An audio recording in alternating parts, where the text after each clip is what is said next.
ज़्यादा अगर स्पीड में आते ना वो उधर का उधर वो बड़ा सिग्नल पे जाके मिलता था।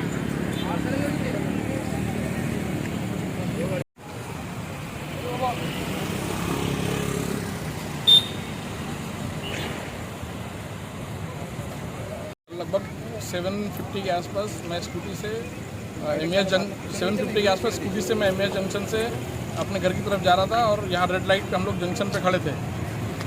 मेरे आगे एक ब्लैक कलर की कार और उसके आगे एक वाइट कलर की कार खड़ी थी। तभी पीछे से जोर से आ रही एक ट्रक ने उस कार को मारा और वो ट्रक के मारने के कारण वो कार वहाँ से लगभग 5 मीटर आगे तक जोर से चली गई और उसका ग्लास, उसका पीछे बम्पर सब कुछ टूट गया है। कोई घायल तो नहीं हुआ, लेकिन दोनों कारों का बहुत नुकसान हो गया है।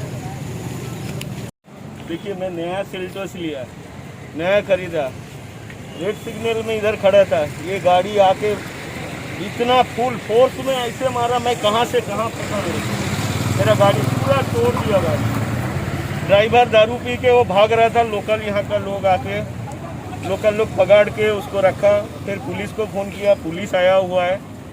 अभी मेरा सब चला गया। एक चीज़ है, मेरा बच्चे लोग पीछे बैठे थे, ये कार का जो ग्लास है ना, पूरा ग्लास अंदर गया, उन लोग बच गया है। उनका पीछे थोड़ा हल्का वो ग्लास लगा, लेकिन आँख वगैरह कुछ लगा नहीं है, बच गया।